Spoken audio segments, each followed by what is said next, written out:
like where you at? Oh, in Connecticut, home.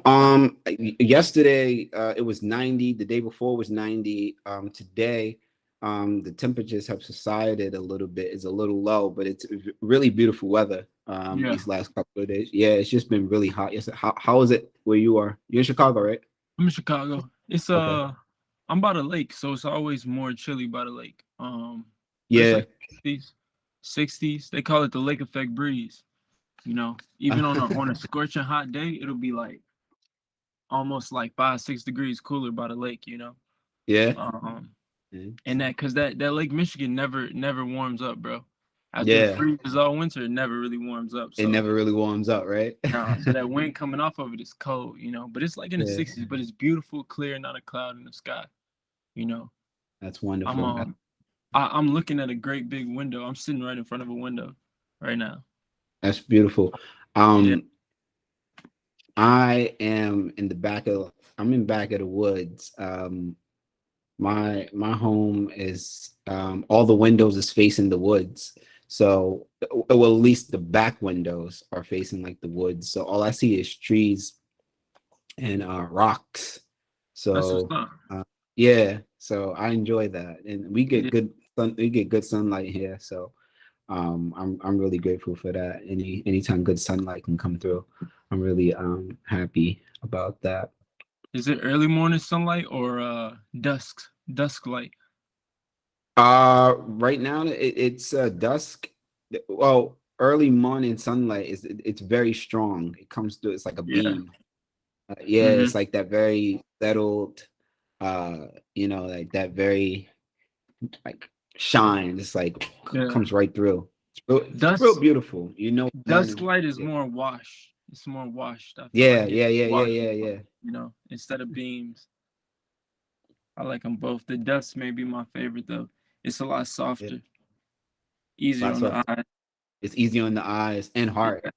Yeah, It for real. makes me it feels really wonderful. Um, Chaz, I would really like to thank you for coming to spend this time with me and being a part of this conversation as one of two programs that myself and Printed Matter have coordinated for the open of my show in June. It's opening in June 23rd. So, I would just really like to thank you for taking the time to hang out with me and just be in conversation, to just be in discussion. Um, yeah, I'm really grateful for that. So I just wanted to let you know. Peace. Thank you. No, man, my gratitude is deep. I'm happy to be spending my time doing this. Um, we've talked a lot before, and every time before we get done talking, we talk about the talk. You know, Mm-hmm. um, so I'm here for the fruits. Mm-hmm. Um, Likewise. so yeah, that's it, bro. The deepest gratitude, bro. That's all it is. Thank you, man. It's mutual.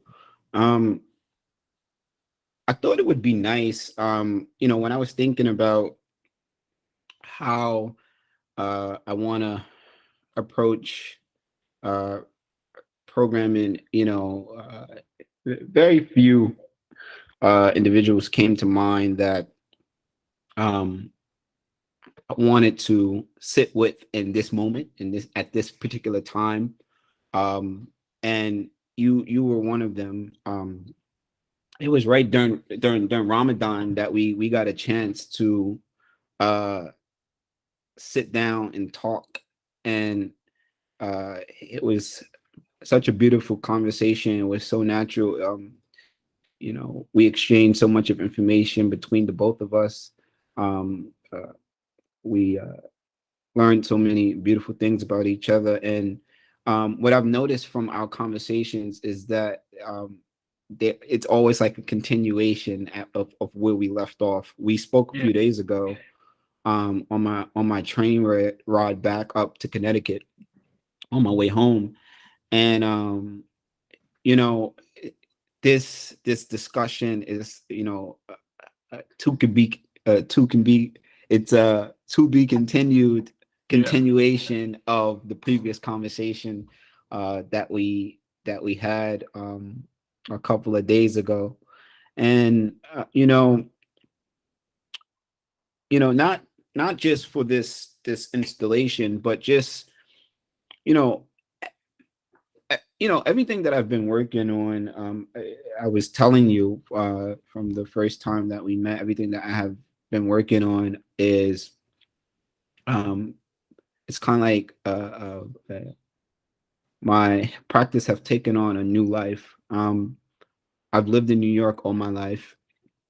I finally made the jump to move, and I moved up to Connecticut. It's very quiet here.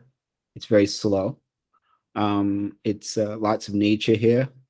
And as I told you previously, that it allowed me to reinvestigate my practice, to shape and mold, so to speak, the direction that I was taking and how I am seeing my practice, uh, and how I'm engaging with it. And it was a lot of similarities, and both of our practices, whether it be how we interact with nature, how we interact in the spaces that we occupy, how we interact with archives, what are we using these archives to do, what information is being informed from these archives, how are we filtering uh, the information, how are we contextualizing it, and what are we doing with the information that we are being introduced to. And that's what brings us, that's what brings us here today. It's like right now and at this particular Mhm. moment, that's what brings us here right now. And I kind of just want to just discuss uh, pretty much anything. Obviously, there are a few things that I've thought out in my head that I would love to uh, discuss with you. So a lot of this would be improv. It'll Yeah. just be like off the dome of us just in conversation. But I guess we could really start with the uh, architecture part of the installation, and Cool. then I guess we could we could dive into how we view um you know individually how we view architecture through the lens of publication and beyond, because this installation is it's being presented as a publication. It's a Mhm. publication. It's also being presented as one work. It's one single work, and it folds out into different elements. So I see this publication as sculpture. I see this publication as photography. I see this publication as um, sound. I see this publication beyond the idea of what a publication is supposed to be. And this idea of uh, that has been developing in my practice has been, now the objects are starting to come off the pages. Now the objects are starting to exist. The items are now the pages, and the it's no longer the objects is not no longer living on the pages. I've now removed them from this stillness, and I've now placed the object outside of the original setting, and it's now taken on a new life. And a lot of the objects and the pictures and the material that I'm using um, in this installation um, is considered a page. It's page after page after page after page. So, you know, I just wanted to, uh, you know, pretty much uh, want to know what is your correlation between how do you view publication through the lens of uh, sculpture and nature, and how are you transcribing information through the lens of that medium? Well, I mean, to reference your show, um, the publication and it being one work is architecture in itself, you Mm-hmm. know. And the objects are trusses, the objects are drywall, you know, they're openings for doors and things like that. That's the way I look at it. Um, but you know, through publication, it's a challenge, you know, but it's not a challenge of the publisher. It's more so, um, in relation to archives, a challenge of ink and a challenge of paper, to be immortal. Um, I think the way you're bringing everything together, and the idea you talk about uh, removing the objects, you know, from the publication is kind of, it's actually reverse, you know, in the way that I would think about it, because for me, um, printing for me was an easy way to, you know, something comes out of the studio or it never comes out of the studio, and Mm-hmm. it's photographed, and it gets huddled away for a moment. You know, it begins its own life, and then another thing is made.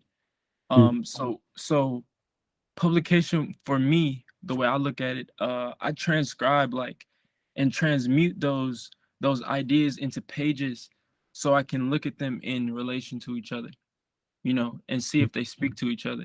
In a way, in a format which I'm extremely attracted to. Um, there was something you mentioned. Well, I guess that's my answer to that one. Um, Mm-hmm.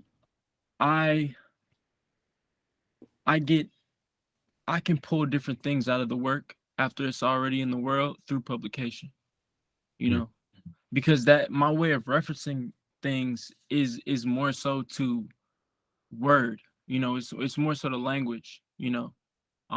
Because most of the time when for me when I'm working in the shop or I'm sculpting or I'm doing like contracting work, um basically I'm going in and I am, you know, allowing, you know, whether it's wood or it's clay, I'm going in and allowing the clay or the wood to speak to me, you know, for the form to present itself. And only after can I come to understand it, you know, through photos and language. So yeah. What Yeah. about you? How do you feel about that? Um, so here's my take on like this idea of me looking at publication through the lens of architecture. So, you know, it was the year before, it was 2020 actually, where I was one of 6 artists that was invited to contribute in a a written piece about how do my practice and architecture, what is the correlation between it, for the Venice Architecture Biennale. And I I, I really didn't know how did my work, what was the correlation between my work and architecture, until I sat and I pondered how I operate as a publisher and beyond. Hmm. And I started to notice in the making of my process on how I am engaging with paper, how am I engaging with the printing process, how I'm engaging with the packaging, how I'm engaging with the elements of print beyond the object. I started to notice that I am building things at this point. Hmm. I'm very conscious to how I'm selecting paper. I'm very conscious on how the ink is running off. I'm very conscious as to what's taking place. For me, everything for me is always a study. I create, I'm always interested in the study before the final production. Anytime I'm looking at work, I want to know what took place before this the final layout, what took place before this. For me, research ties into how I interact with publication. Um, I've now created these small presses where they are I actually have one of the copies right here. It's called a research publication by Yusuf Hassan. And in these small 16-page publications, what I'm doing is I am taking all the elements of my research and I'm tying them into these small little publications. And it serves as research for me. And what's happening is, it's kind of like a journal of ideas that I have, that I'm continuing to be in contact with, and nothing is off limits. Nothing is off limits on how I'm approaching publication beyond this idea of what publication is supposed to be. And I'm not tying it down to one particular object. And the publication for me does not just live within the pages. It does not live with just on this idea of staple and page and ink. For me, the publication is now the object. It's now objects that I'm interacting with beyond the pages. And when I was a resident at the Center for Book Arts, my first work there that inspired was this one book that was from a previous artist in residence. And it was that book that really inspired me to look really beyond how I'm engaging with publication. And it was this beautiful book. It was housed in this little box. And I think it was about 7 little mini books.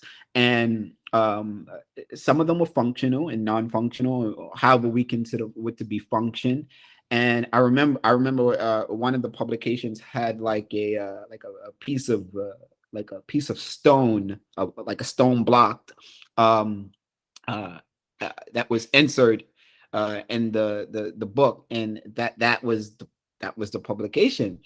And I said, I said to myself, I was like, damn, like if this is how far publication can go, then there's really no limits on how far we're supposed to how far I'm supposed to take or view publication. And I just started to interact with it from an architecture point of view. I started to interact with it from a builder's point of view, a sculptor's point of view, because now I'm engaging with it outside of the original form. It's now just not paper for me anymore. It's beyond paper. And even how you're working, how you work, it's a huge inspiration to me. I'm inspired by you. It's I see how how you interact with nature. I see how your interaction with sculpting, and how you're interacting with ceramics, and how you're interacting with clay, and how you're interacting with all these elements. And I'm saying to myself, this is, I'm working in a similar way. It may be the object may be different, but I'm working in a similar way, and these ideas is taking shape and it's taking mold. And music, you're a musician as well.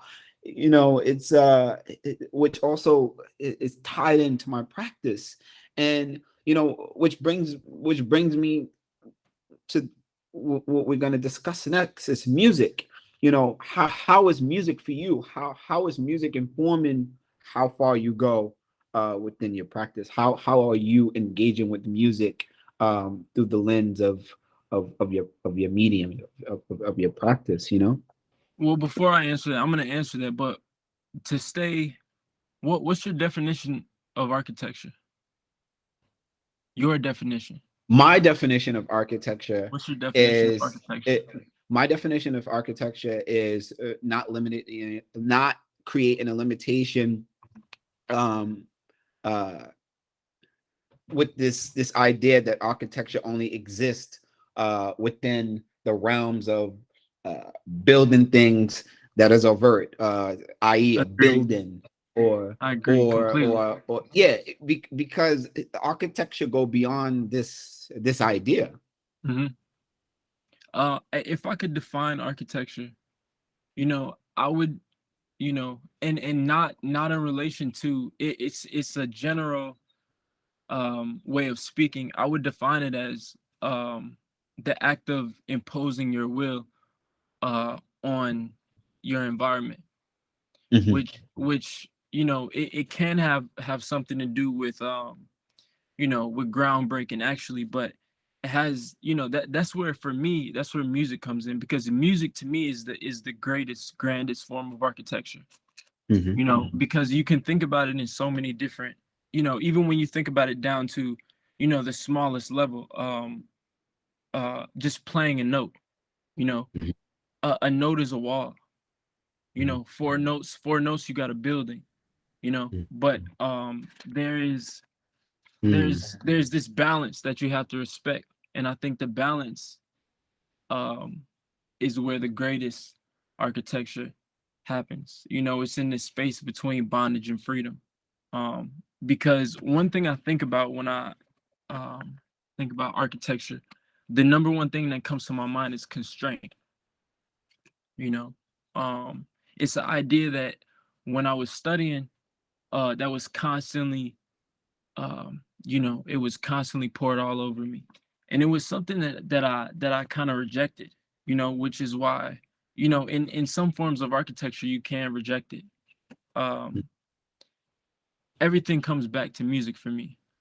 mhm, Every other practice, um it is my it is what's poured into me, and in turn it's what pours out of me. mhm, So when I look at architecture, I'm constantly scatterbrained, when it comes to making music. But I hear it all the time. mhm, And I have so many different methods of recording that all seem to me like just materials, when I think about it, as its architecture. Sometimes I'm on the keys, um, sometimes I'm on the drum machine, you know. Sometimes, most of the time, I'm all over the tape deck, and a lot of times I'm using my cellular telephone. mhm, Um, but all of these pieces, um, which live on whatever device that I recorded them on, and they come together through the tape machine, and then they land on my computer, mhm, where for for some time they can collect dust, you mhm, know. But it's only when I bring all these pieces together where I feel like, I'm Frank Gehry, you know, or like it's only then where I feel like, and that's down to the song. The song in itself is architecture. I look at you know the entire process of building a project, making a project. Your show, for example, as a bringing together of many buildings.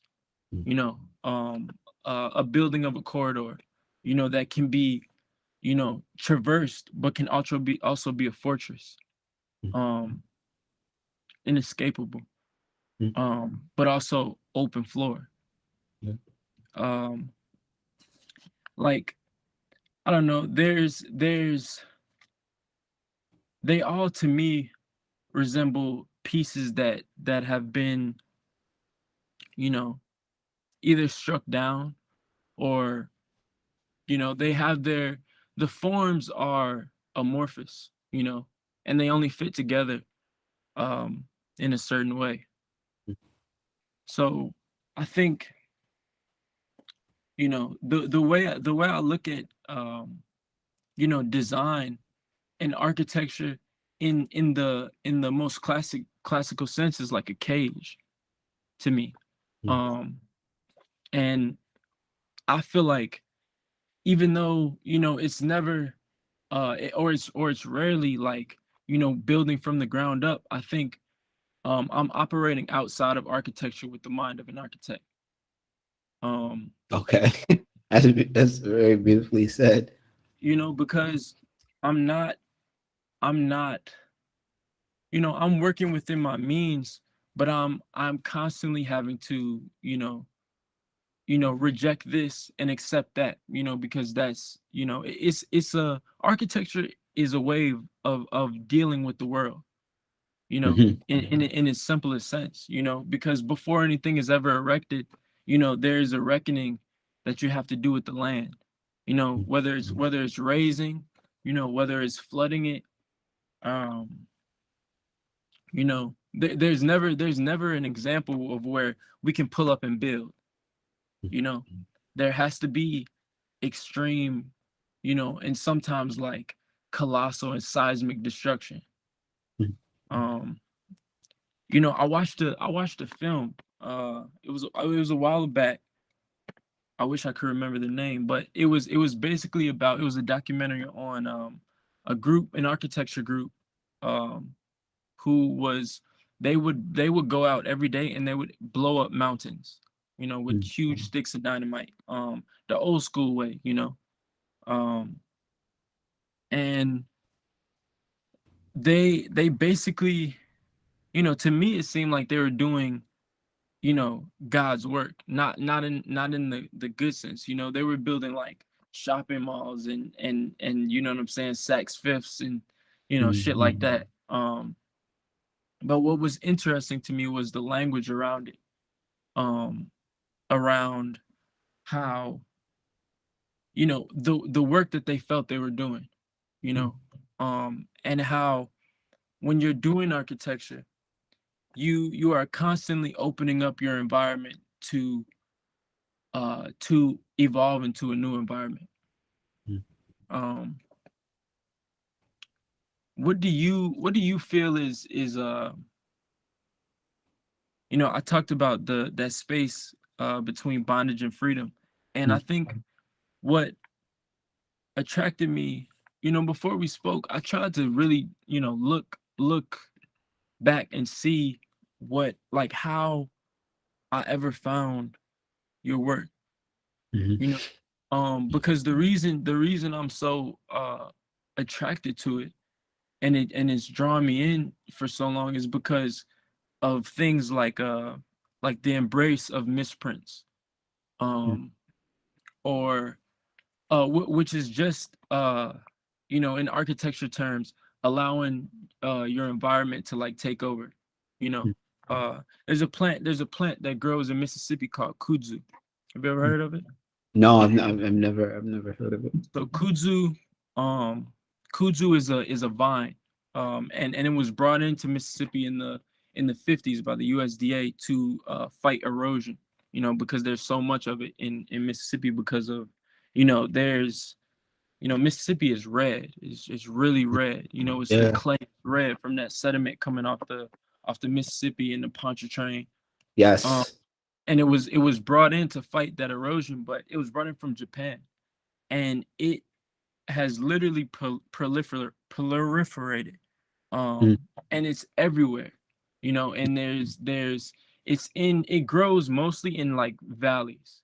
mhm, When you Mississippi, you see a valley or a hill, it grows like that, but it was a thing that was never planned, and it grows on the side of people's houses, and mm, it's frightening sometimes to see it, um and the rate that it grows. mm, um so, I kind of draw that into the idea of, misprints or like mm, bleed, extra bleed or things like that. I think that is what makes a work perfect and makes it beautiful, which is what drew me in.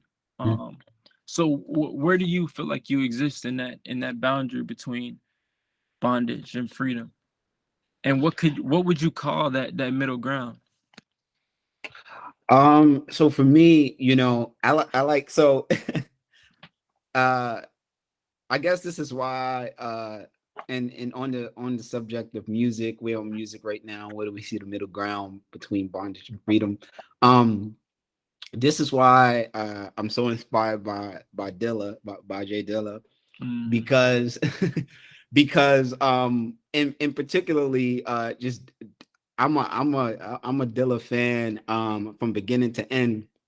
But just this particular work of Dilla, the Donuts album, um is a huge uh a huge you know inspiration for this show.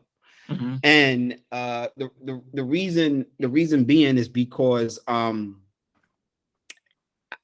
forget the write up, but it was a write up on I believe it was in independent right, I believe, who compared the Donut album, which was such a which is how I see the flow of my show, compared it to skimming through the radio in a small town and not knowing what you're gonna get, and that's the Donut album, and that's how my show is kind of like unfolding. And the freedom for me is being able to uh not take the origins of something and stay pinned to that idea of how the work is supposed to be presented. So I've said this time and time again, I'll continue to say it, that I'm not no longer held. This is the freedom. I'm not no longer held to the idea of what publication is supposed to be. Okay. I've now got over that threshold. I've now gotten over that hurdle. Um, uh, I've now allowed my reality and my idea and what I see for publication and what I see for printed matter and what I see of how I'm engaging with this practice. It now don't exist uh, with with like solely in the pages anymore. Right.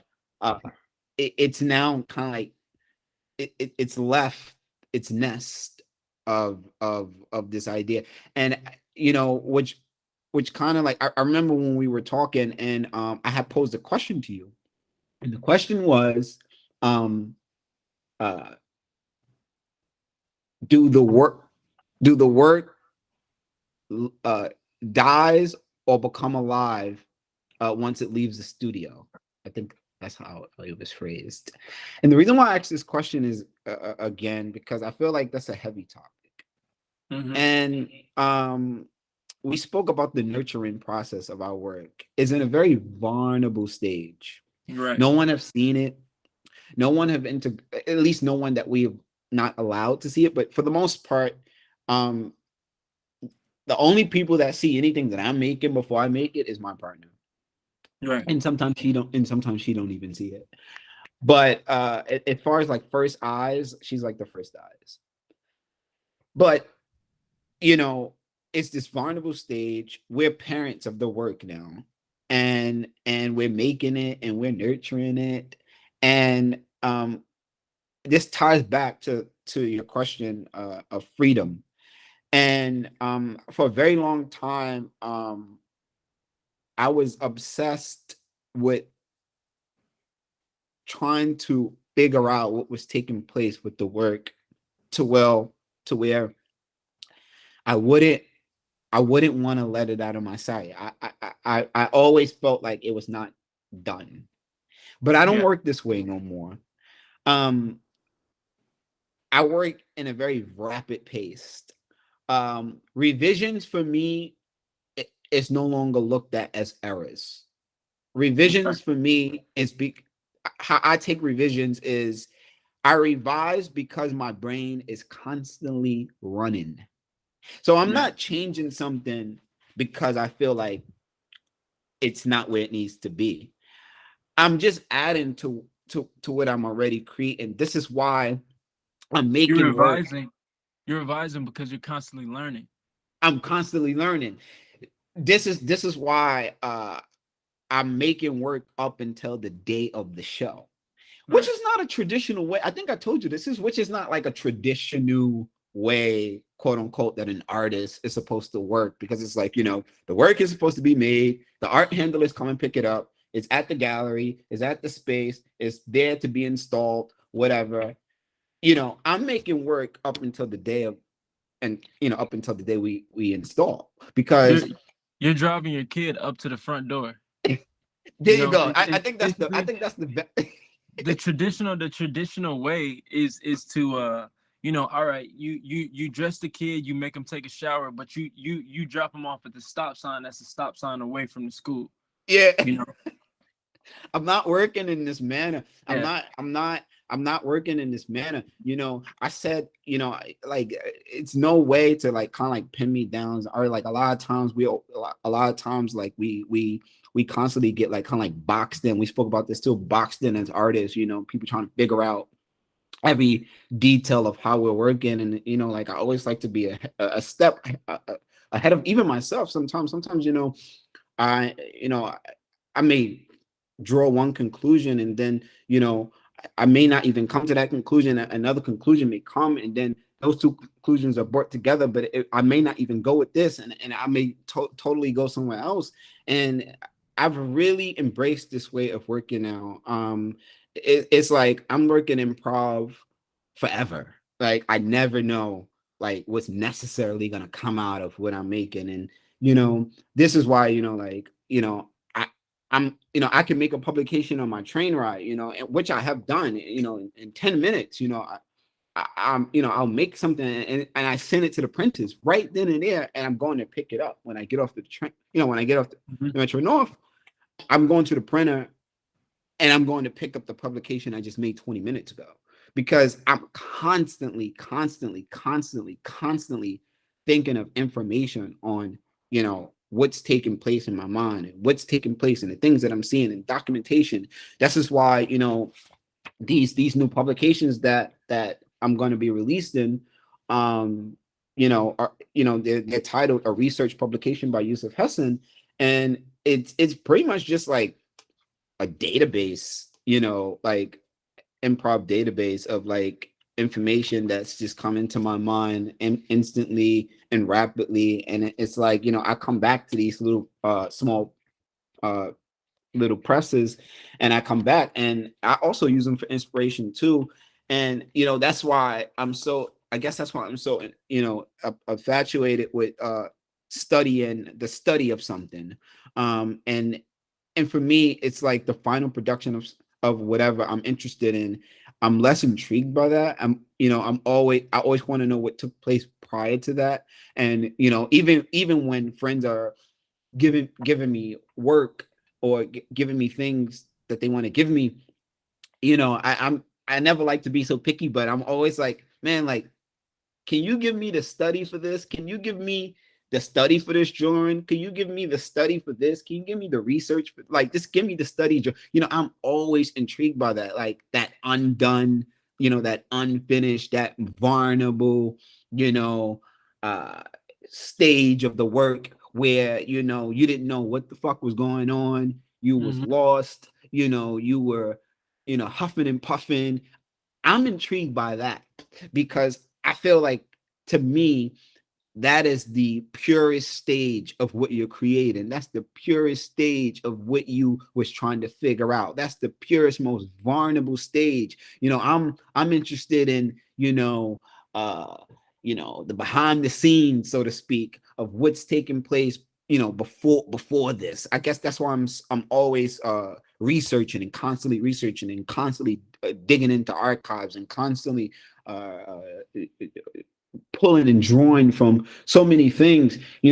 And I was looking, I had, I didn't want to carry, it was just too much. I had too much in my hand, but there were the interiors of these chairs, that had no seat, no back, and it was just the frame of them.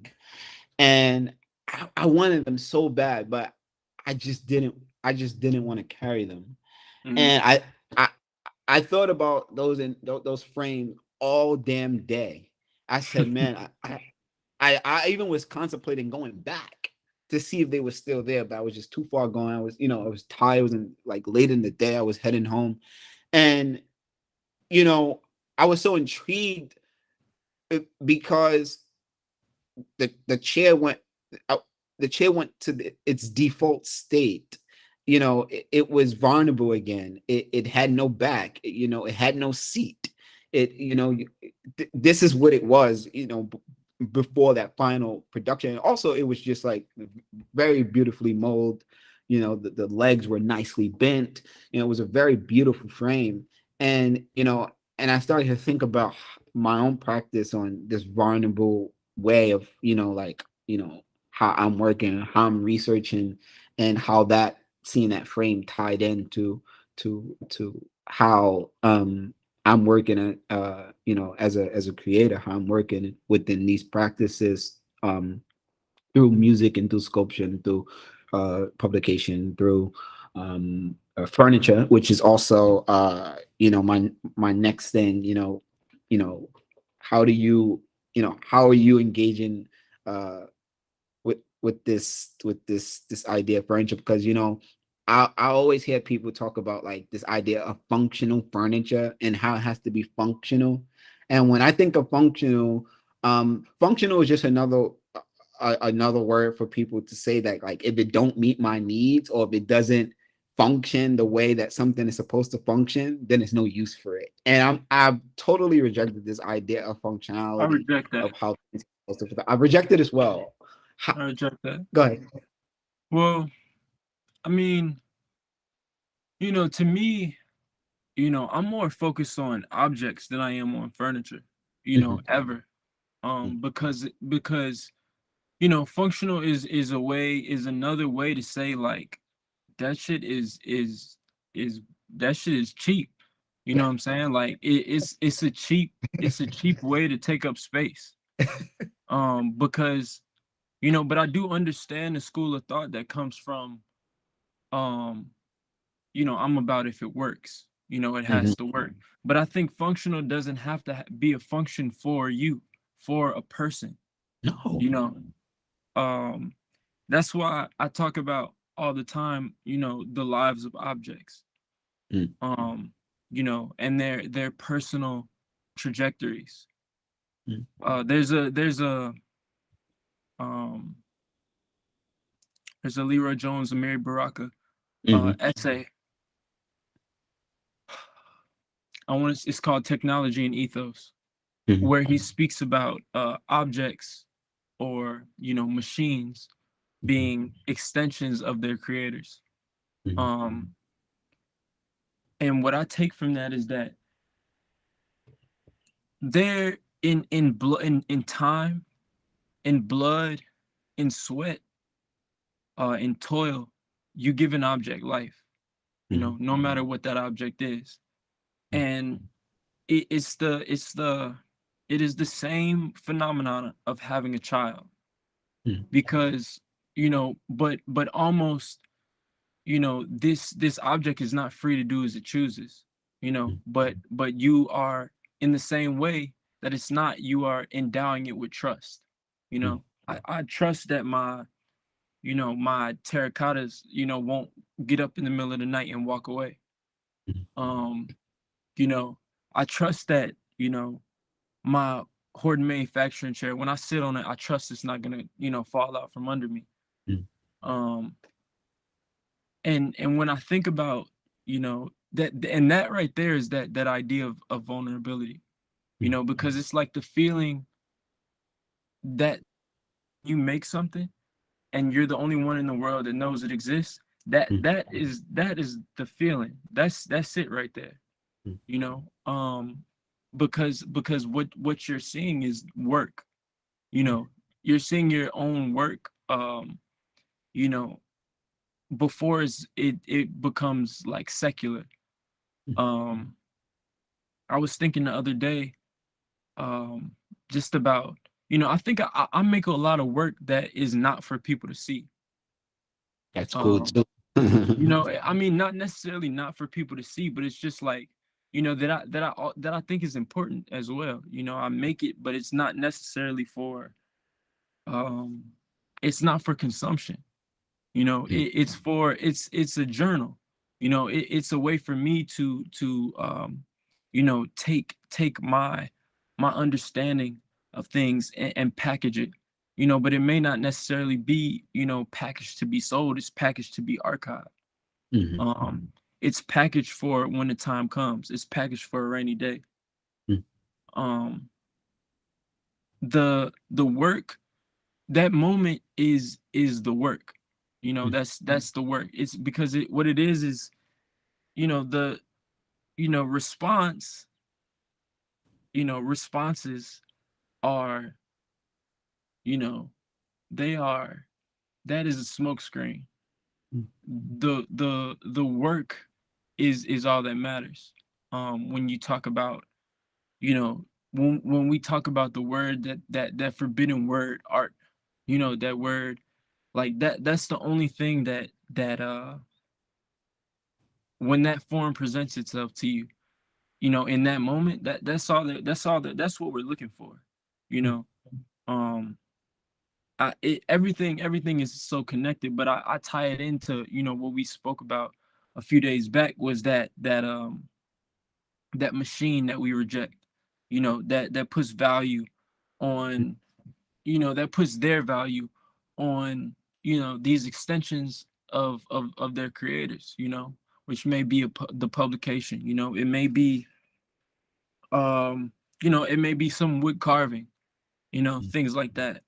uh that that that anti-art, you know sentiment that we spoke about. Mm. Because the word, it references that machine, Mm. that money machine, that machine whose life force is my blood, like. So I think, furniture is I think a lot about design as as needing to be utilitarian and Mm. needing to be folk. You know what I'm saying? Like, that was our greatest, uh that is our greatest asset, folk creations. In a way, I look at Black Mass and you as a larger, type of like folk. This is a folk object.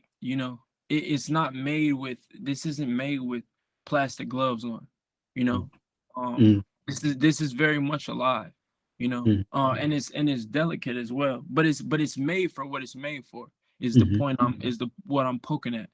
Yeah. um so I think of design as almost like the key in the future to that will liberate us from totalitarianism, and dictatorship, which when I think of design, that dictatorship is fucking IKEA or Mhm. CB2, Mhm.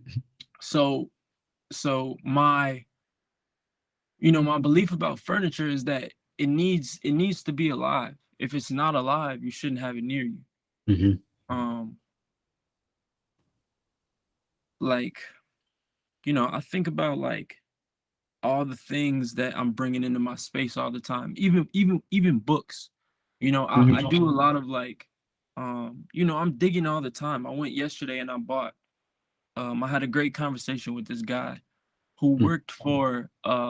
worked at all the national parks. He worked at Yellowstone, he worked at the Grand Canyon, but he had a bunch of these pamphlets that were they were journals that he had made Mm. during his time. But he would go and he would find different people who knew different people who, you know, did a thing. He found these two brothers who made their great grandfather made tomahawks. That's all he did.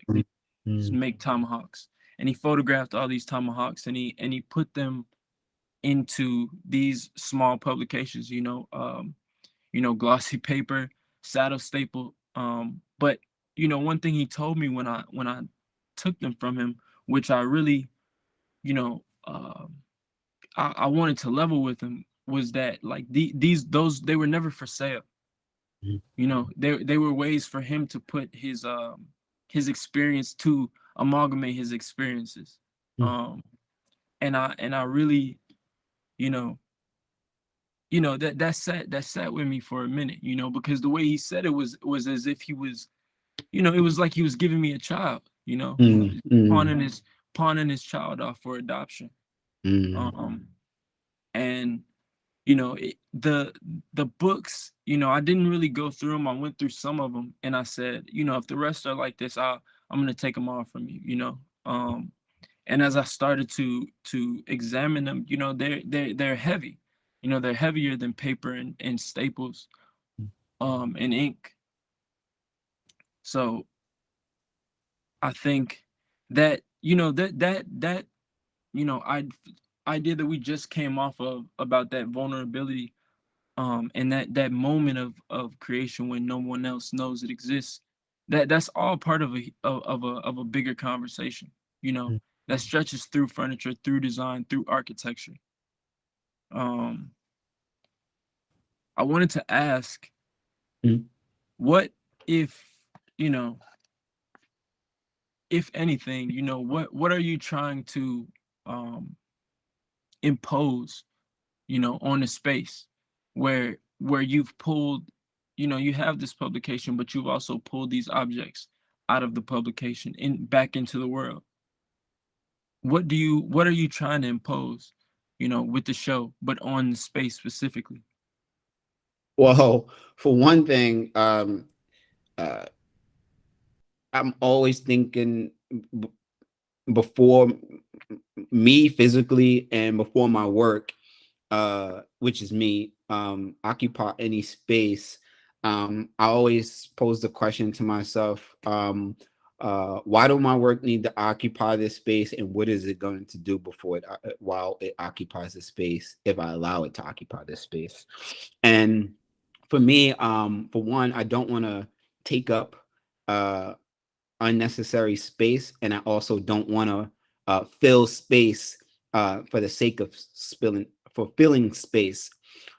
I guess my true and honest and most pure intentions of this show at this particular time in my life is to allow myself to expand on um, have how I have investigated my own my own practice and how I'm working and how I'm dealing it out.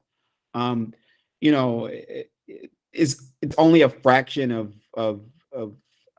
how how my mind is working at this particular moment, and it's also uh, you know, it's also this show also takes place during this transition in my life. Um, uh, this transition over from even Black Mass, right? Because this project is being uh presented as my first solo. Outside is out of what people attach me to Black Mass. I am Black Mass. I founded Black Mass Publishing, but um, you know, I'm an extension of that. But there are other things that exist within my body of work and what I'm trying to do outside of this idea of how Black Mass operates. And for me, is this work now takes on a life of its own, and it allows me to still operate in publication, but out of uh this one track idea of um what we spoke about, which is um this idea that as a Black artist, that we're only made to make this one kind of work, or we are only supposed to approach our work in this one manner. And uh i'm I'm not looking for the perfect words to say. I'm thinking, I'm processing my thoughts right now. What I'm basically trying to say is that um no matter what work we make, no matter how we make the work or what we put into the work, with it's still Black art, right? Because um this idea that you know black artists, or I'm an artist first. I'm an artist, in the sense of um, I don't like these labels of black artists, or I don't want to dibble in that. Why And does it need to be said is what I always wonder. say that again.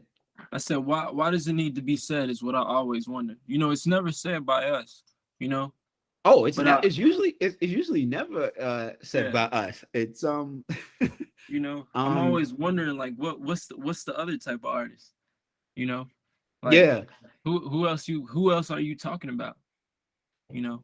it's it, because even from how from like black artists making this traumatic work, or even questioning their own blackness in the making of this work.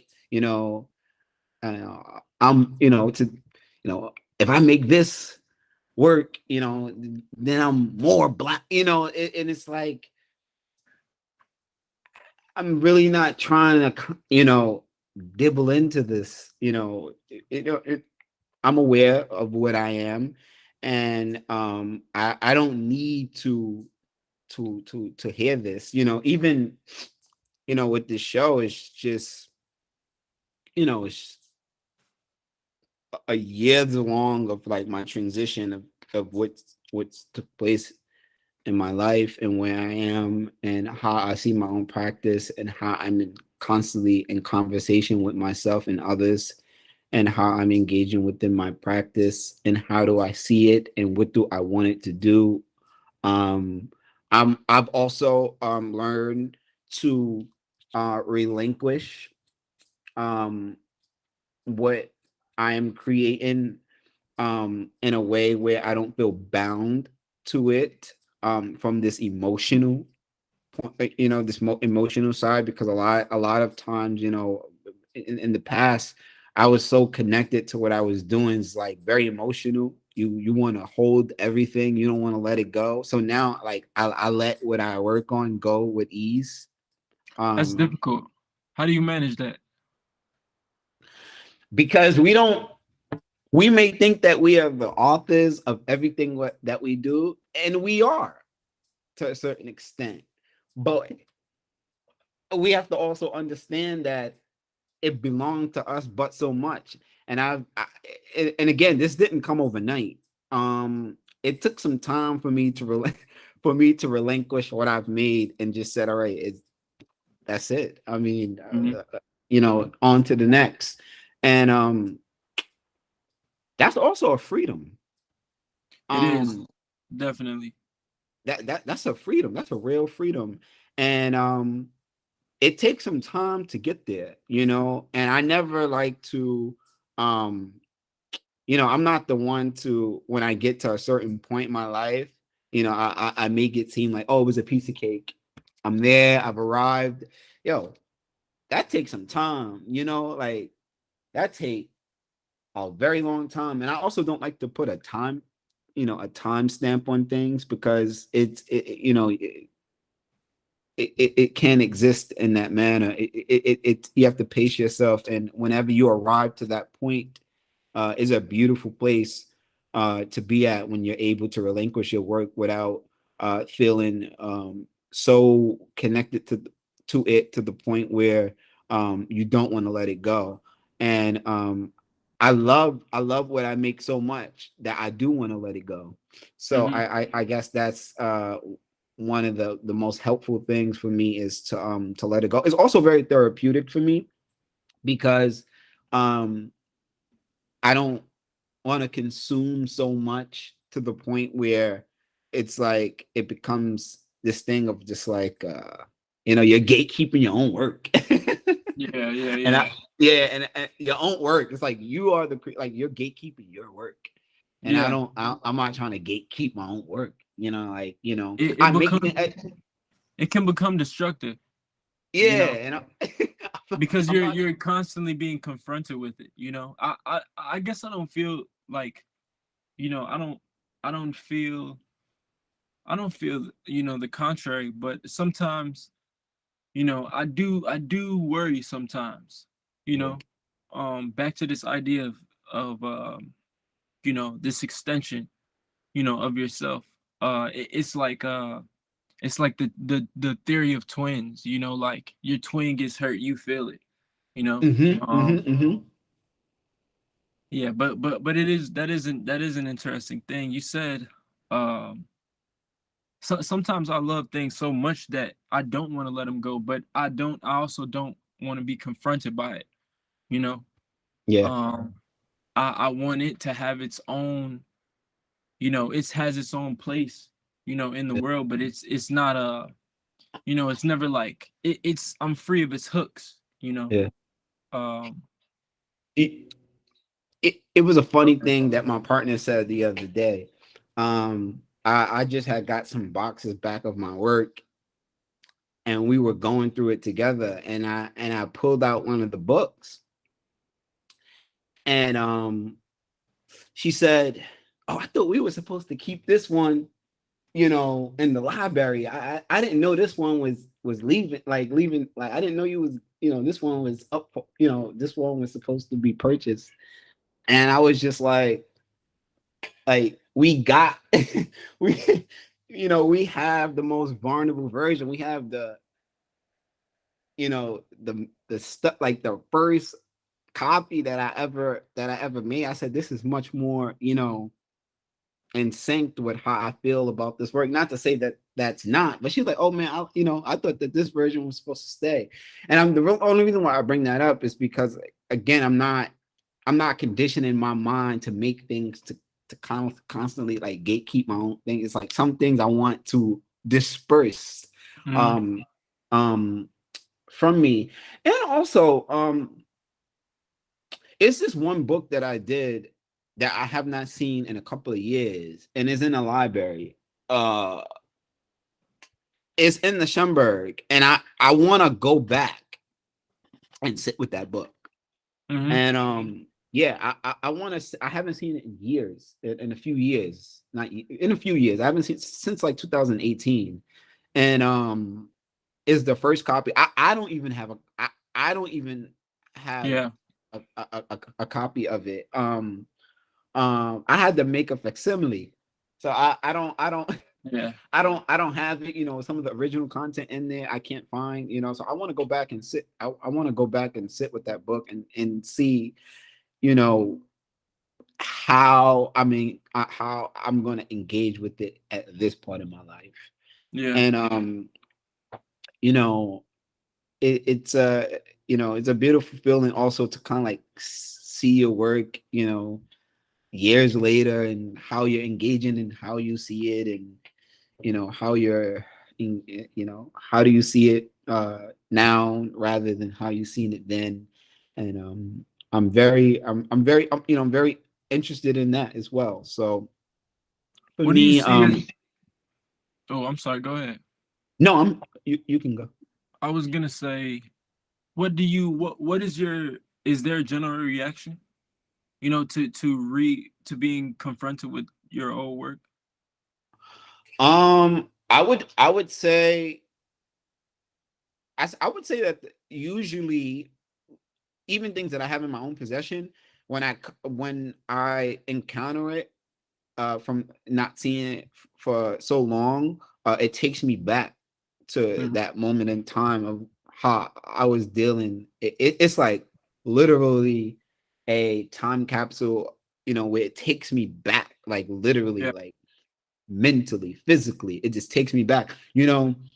When I spent some time in Senegal, before I left, I brought back some tuba coffee with me, and every now and again, um, because I haven't been back to Senegal since 2020, and every time I want to kind of like be mentally transported back, I smell that tuba coffee, and it takes Mhm. me back to Senegal mentally.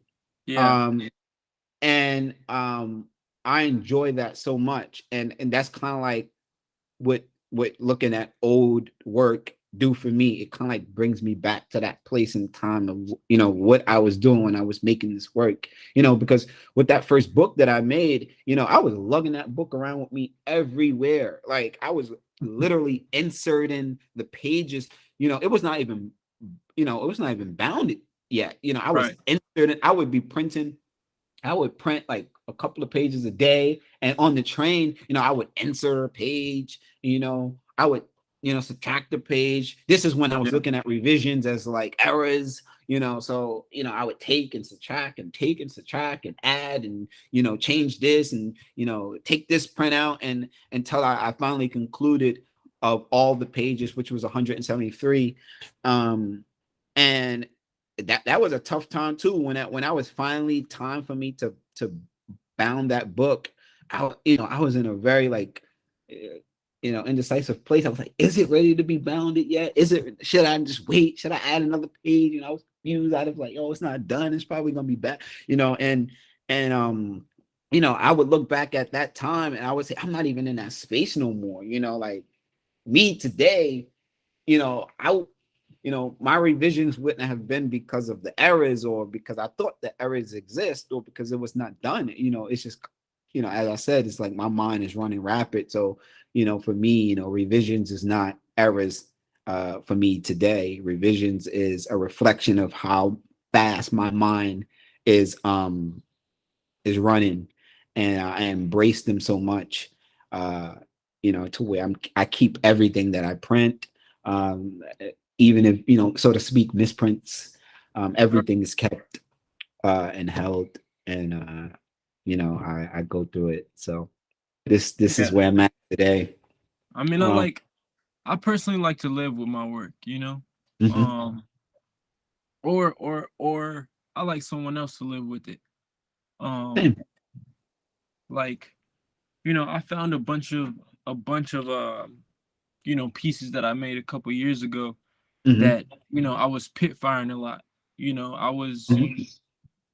and they are so at the time I didn't really appreciate what was happening with these pieces, but it was beautiful to me because there's over 20 of these pieces, which is a lot for me, at the time, because I started at the top of the summer. I remember because it was a moment. I would go out, I would throw clay like Monday, Tuesday, Wednesday. Um Friday, I think I would rest, and then Saturday and Sunday, I would be at the crib all day, you know, getting ready, drying the pit out, getting ready to fire. And I would fire from 8 o'clock all the way up until like 4 in the morning, and I would just go out there and I would just get a blanket and I would drink a lot of beers and I Mhm. would and I would just, fire the clay and I had so many of these pieces. I gave some of them away. But they're really unique, like, and I was moving, transitioning between studios, and I boxed them up and I put them away. I assume, and I was doing the same thing. I was going, to my storage, and I was getting out things that I wanted to engage with, and I was putting away things that I felt like you know I needed to be that I needed to separate from my current variation on the way I'm working, the kind of work I'm doing. And I came across these, and I brought them all back to the house, because and I put them in different places. But for me, the object, and it's just that's the school that I respect. The object is about ritual. Mhm. Um, when you think of the 18th century bronzes, and you think of the tomahawks of the American Indian, like stuff like that. Those were ritual items, made to be lived with. Sanufo stools, Ashanti stools, things Mhm. like that.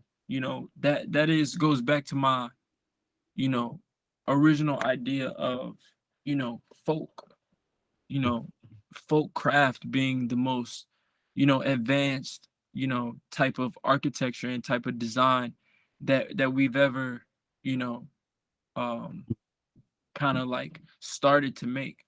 Um, Mm.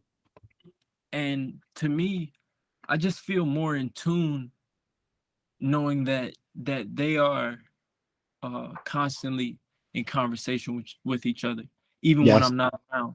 Maybe even more so when I'm not around.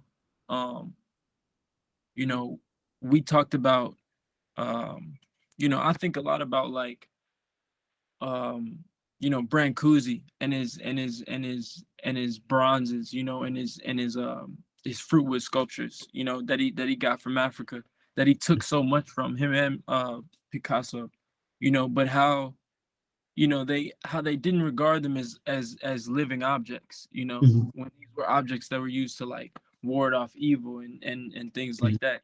They're ritual objects, Mhm. and they were in a way snatched from their life forms, and kind of rendered sterile, Mhm. which is the that is in general terms, that is the you know the pervasive idea that I think, with my work, that I reject, and I think with yours the same way.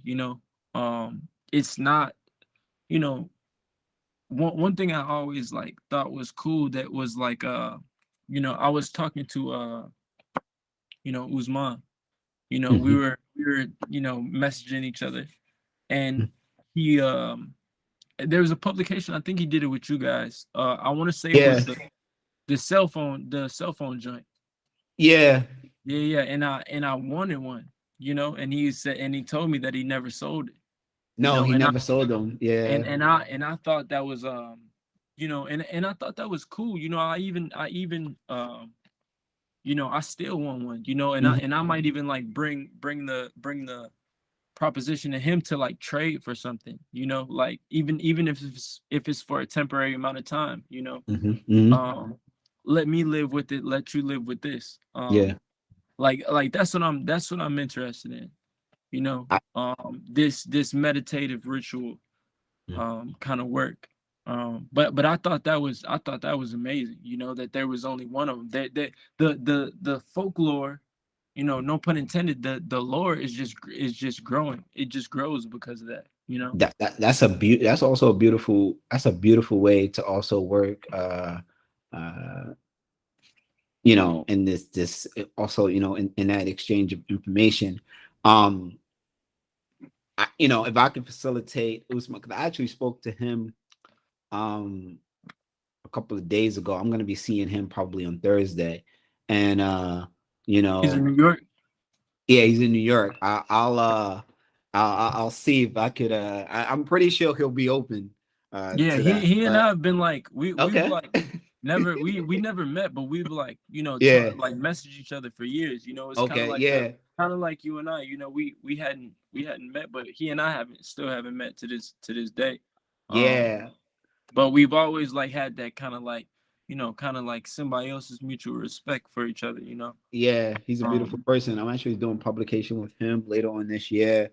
Um, we're gonna be doing a really beautiful publication. I'm going to be publishing a publication from him that we've been working on for some time now. okay, Um, so yeah, he's a good brother. So I'll be yeah, seeing him on Thursday, hopefully on Thursday. okay, So good. That's good. yeah, I mean, yeah, yeah, but yeah, just to go out, like, I don't know, that we went off, but that yeah. was, those pieces are, this is actually one of them here. Oh, beautiful, Yeah, beautiful. like, they were all kind of pit fire ash glazes. And they all kind of look different. Yeah. Um, which I was really interested in. But they're also, which is also another good thing. I have a small pamphlet that is just photos of these, because there was no, um they didn't they a lot of them have like did not vitrify, so they're extremely fragile, Hmm. and I think there was there's one, and a lot of them have huge cracks in them, but Mm, they're like, there's some of them that have huge cracks in them, but you mhm, can't, you can't pull it apart or anything. mhm, It's solid, mhm, which I thought was, like, a lot of them weren't, functional for holding things. mhm, A lot of them came out just as slabs, or I collected a lot of um the shards of ones that it had exploded in the kiln. mhm, And I photographed all those. And that way, sometimes for me a book is enough. mhm. um you know uh, uh a publication, it can transport me to wherever I need to go. Mhm. So I think, and I did that before I put these in storage. I photographed them and I put them into this small, it may have been like, 20, 25 pages, something like Yeah, that, with yeah. photos of each object, and, like, photos of the kiln, and shit like that. um and maybe there, maybe a photo of a Heineken bottle or something like that. Mhm, All the ones, because I was drinking mad Heineken, and I was also throwing those in the I was breaking them, and I was throwing them in the kiln, and some of them fused. I have a really cool one that fused to one of the pieces. mhm. Um but that was a way for me to experience these pieces without necessarily having to handle them, or them be in my possession. Beautiful. I still could get the same feeling from that. So Um, very beautiful. yeah. Yeah, thanks. Um, I I wanna let you know how appreciative uh it was to allow me your time for you to come and share time. Time is a very precious thing. Um, uh, I really want to let you know how grateful I am for that. For you sitting and spending time with me and being in discussion with me, and allowing us to uh, exchange and share information with each other. This is an information system that we created between us, and now it is expanding beyond us. And this was very important for me, and I'm grateful that it took place. I'm grateful that we were able to do it, and there will be uh, many more of this between us that's not, so to Always. speak, documented. Most of it will We'll not have, be. no, we'll have Um, mental documentation of it, which is the best documentation. And just want to let you know that it was beautiful to share space with you this afternoon, and I'm grateful for it. And I want to tell you how much I thank you for it. Thank you, bro. Thank you for having me Yeah, here. Yeah, uh, thank you. I uh, appreciate it. I, absolutely. I was Um, saying, I want, you remember that thing we talked about the small conversation becoming a larger conversation. Um, yes. like, that's the goal, Yeah. because, like I said earlier, the response, the reaction is transitory. Mhm. Um, it is, in most forms, it's empty. You know, the work is all that matters.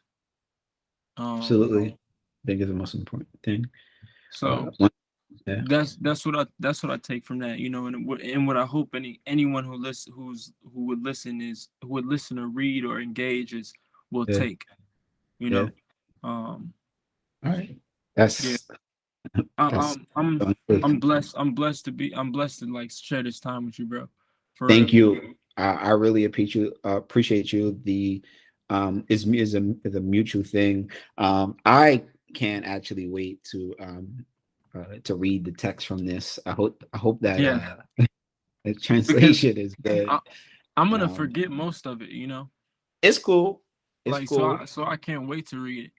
Yeah, it's cool. I want to actually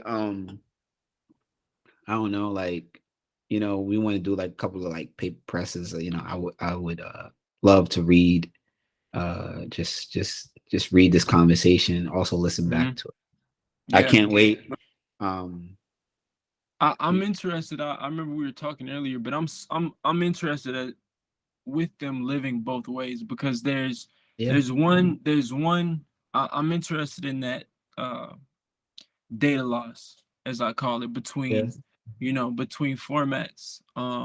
There are things that we spoke about that aren't going to be able to be expressed in print, and vice versa, in yeah, print, vice versa. not audibly, so Yeah. I'm definitely interested in that, Okay. um So, and looking forward to that, so not so much for myself, but yeah. because I experienced it, but maybe for someone else who will pick up this that didn't pick up that's on my mind. All right. Well, I'm glad I have your blessings for it to live in all three formats, whether it be Mhm. uh text, audio, or visually.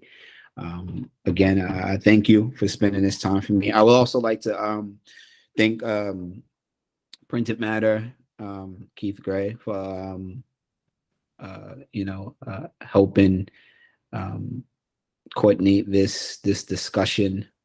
Keith has been extremely um, uh, accommodating, even with my you know constant gap between emails and stuff like that. There's a lot going on, but I would like to thank Keith. Also like to thank Hannah as well for their endless support in bringing it all together, and just the family at Printer Matter, who has been very wonderful to me this last couple of years. And I just would like to thank them as well for coordinating this and facilitating this. I would like to thank Thank them you, for that. Keith. Thank you. Thank you so much, Keith, and Prince Yeah, Matter.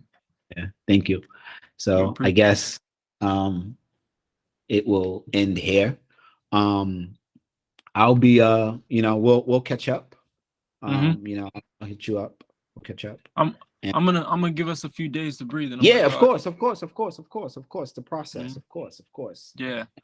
Yeah, Well, and we'll talk. I see you in June, though. we'll do it. I'll Yeah, see you in in. June. Yep. All right. All right. Peace. Thank you, man. Peace All right. yourself. Peace, Keith. All Thank you. right. Thank you.